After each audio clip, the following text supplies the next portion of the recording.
Howdy, welcome back to more JTReacts, and today we're watching the top 5 scary UK urban legends. Y'all know me, I love me some spooky stuff, some urban legends, and apparently these are the top 5 scariest. We're about to get into it. If you're new to the channel, hit that subscribe button. You're almost at 5K over here already. I appreciate you guys so much, I really do. If y'all want to see more reactions like this, let me know by hitting that like button. Other than that, let's get into it. Britain is abound with folklore in all forms, some as traditional as Robin Hood to more contemporary legends like the Beast of Bodmin Moor. Some stories can be traced back to their roots, while the origins of others are a mystery, becoming a ghost story told around fireplaces and to children to steer them away from the forgotten path. So today on Top 5 Scary Videos, I'm going to be counting down some of my favourite legends with our list of the top 5 scary UK urban legends. I feel like urban legends low-key get scarier over time, because more people like add more to the stories. Yeah, it's not all gonna be true, but people find a way to like add little tidbits here and there to just add to the lore, you know, so.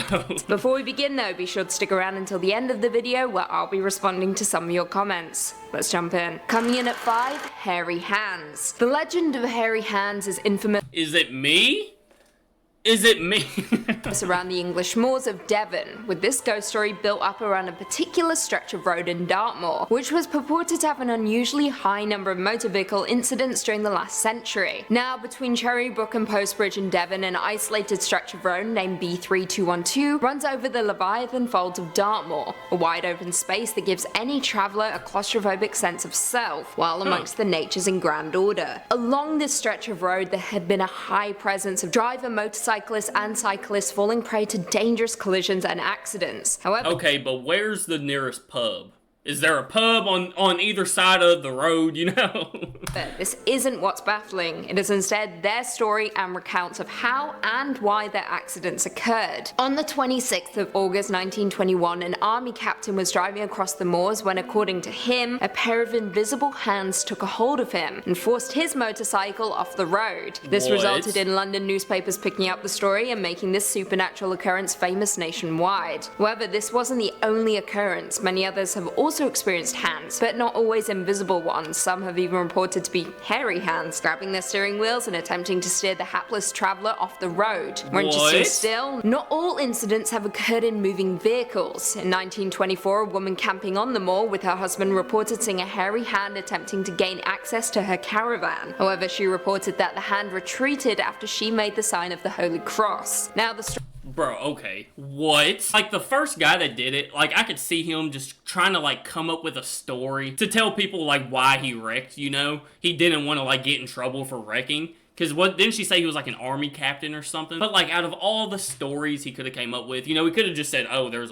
a dog in the road or something. I swerved for an animal. He came up with hands grabbing his motorcycle and forcing him off the road. Like, out of all the stuff he could have came up with, you know? So that low-key makes it feel like it could have been real. But since it got so popular and people like knew the story of the hands, of course people are going to go there and try to either come up with stories or convince themselves, oh, they seen a pair of hands. But also at the same time, people ain't going to go there and like wreck their cars to try to get like a news story saying it was the hairy hands, you know? Or maybe they would. Maybe people are crazy like that. I mean, the story of the hairy hands has grown over the years, with many attempting to write a backstory for the baffling road, with a few local versions attributing the hands to an unnamed man who died in an accident on B3212. Coming in at 4, Beast of Bodmin Moor. Also known as the Beast of Bodmin, this English urban legend first came to light back in 1978, after multiple people reported sightings of mutilated slain livestock and an alleged panther-like cat. Now, the sightings of the Beast of Bodmin Moor are the most famous alleged wildcat sightings across the whole of the UK. This legend— the UK doesn't have like big predator cats like that, do they? But we did just do a reaction here on this channel where people like can literally buy animals and get them shipped to them over in the UK, and then they realize, oh, this shouldn't be a pet, and they just release it into the wild, you know? So like maybe somebody bought a big cat and was like, you know what?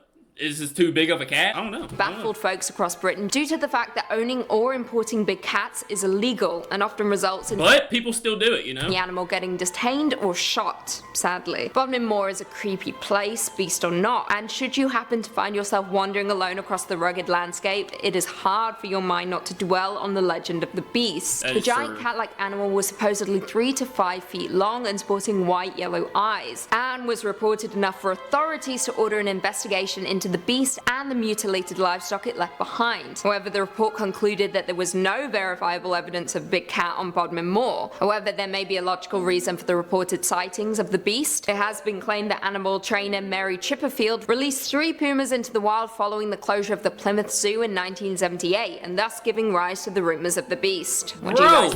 Why are you just releasing pumas? Like, come on now. So yeah, that probably explains it, especially if it was in that area. But still, it had to be something. Unless people were just going out there dumping, like, dead livestock, or some crazy dude was just out there killing them, who knows?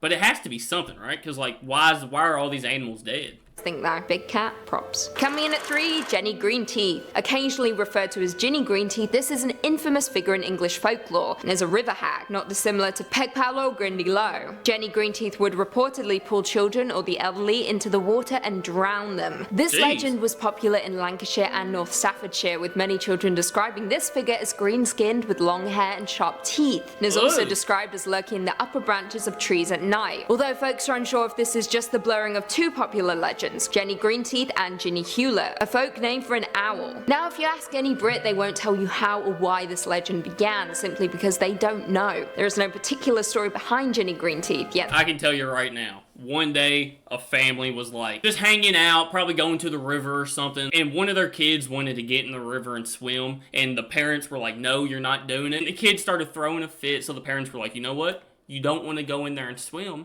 because of old Ginny Greenteeth. And the kids were like, who the hell's Ginny Greenteeth? And they came up with this story just to scare the kids so that way they didn't want to swim. That doesn't stop reports of scared children running from a woman in a swamp. However, many do consider her to be a memory of sacrificial practices, or perhaps even a form of social control, parents evoking fear into their children in order to steer them away from dangerous ponds, streams, rivers, and canals. What did I just say? What, dude, I'm so smart. I'm so smart. Come on now. That's probably 95% of urban legends are parents just trying to scare their kids into not doing something. Coming in at 2, Black Shuck. Now, this legend is perhaps the most common myth in Britain, specifically in the counties of East Anglia, known as Black Shucks, Old Shuck, or simply even Shuck. These are all the names given to a ghostly-looking black dog that is said to roam the coastline and countryside of East Anglia. Okay, no, that's terrifying. That is actually scary. In the desolate coastal flats, among the graveyard, in the darkest forest, that is where the Black Shuck lurks. This calf-sized malevolent hound with glowing red eyes is supposedly the harbinger of death, with it reportedly appearing during electrical storms, such as the one that struck the churches of Bungay and Blythburgh on the same day at the very same moment in August of 1577, leaving scorched claw marks on the church door. The incident resulted in 2 fatalities, with many reporting a feeling of dread. I quote, "All down the church in the midst of fire, the hellish monster flew, and passing onward to the choir, he many people slew." Chills. D.A. Duck. See, my red flag is I'd try to pet him, you know? Like, I'd try to pet him, give him a treat or something, see if he knows how to sit. I can't help it. I can't. Wrote about the Black Shuck in his 1901 Highways and Byways in East Anglia book, stating, "He takes the form of a huge black dog and prowls along dark lanes and lonesome field footpaths, where, although his howling makes the hearer's blood run cold, his footfalls make no sound. You may know him at once, you should see him by his fiery eye. He has but one, and that, like the Cyclops, is in the middle of his head." Now, was this on an episode of Supernatural? I feel like I've seen this before on Supernatural. Could go on, but I really don't think there's need. Beware the Black Shuck, the harbinger of death and doom. And finally, coming in at number 1, Big Grey Man from Ben MacDhu. What? What type of name is that? Why is his name an entire sentence? Scottish folklore, the Big Grey Man, also known as the Big Grey Man of Ben MacDhu, is the name of the creature which is said to haunt the summit and passes of Ben MacDhu, the second highest peak in Scotland and the British Isles. Perhaps the most enduring myth on our entire list, the Big Grey Man is described as being an extremely large Sasquatch-like grey figure, covered in short hair, and wherever he ventures, he is said to be accompanied by a sense of irrational panic and dread. Evidence of the creature is limited to various sightings across Ben MacDhu, as well as a few photographs and unusually large-sized footprints, and almost all of the reports includes the sound of footsteps crunching on the gravel just So is this the UK's Bigfoot? This is y'all Sasquatch right here, the Big Grey Man? I'm not gonna lie, I'm a believer in Bigfoot and Sasquatch and stuff like that. So like, bro, It could be true. Like, he could be out there. Out of sight of the witness. Now, the first recorded sighting occurred in 1891, however, it wasn't made public until 1925. J. Norman Colley recounted their terrifying experience that they endured while summiting Ben McDew, alone some 35 years prior, stating, "I began to think I heard something else than merely the noise of my own footsteps. For every few steps I took, I heard a crunch, and then another crunch as if someone was walking after me but taking steps 3 or 4 times the length of my own." However, Colley isn't the only one to experience the strange footsteps. Many other Ben McDew climbers have reported the same sounds, as well as the similar feelings of fear and panic. Now, a few have summed this up as illusions, hallucinations even, natural stimulus brought on by exhaustion or isolation when climbing. Yeah, that is true, because you're climbing up the mountain and stuff, so you're getting tired, maybe the elevation's messing with you, and that can lead to you, like, hallucinating and stuff like that, so hey. You guys believe that? Well, there we have it. Do you guys agree with our list? Were there any UK urban legends that we missed? Leave us all your thoughts and feelings in the comments down below. Perhaps we can do a part 2. Hey, that was pretty good. Those were pretty scary. A couple of them have some, like, pretty obvious, you know, explanation. People releasing freaking pumas into the wild. What are we doing? Hey, y'all let me know what y'all think down in the comments. If y'all want to see more UK urban legend videos, let me know by hitting that like button. If you're new to the channel, hit that subscribe button. I appreciate you guys so much, and I will see y'all tomorrow.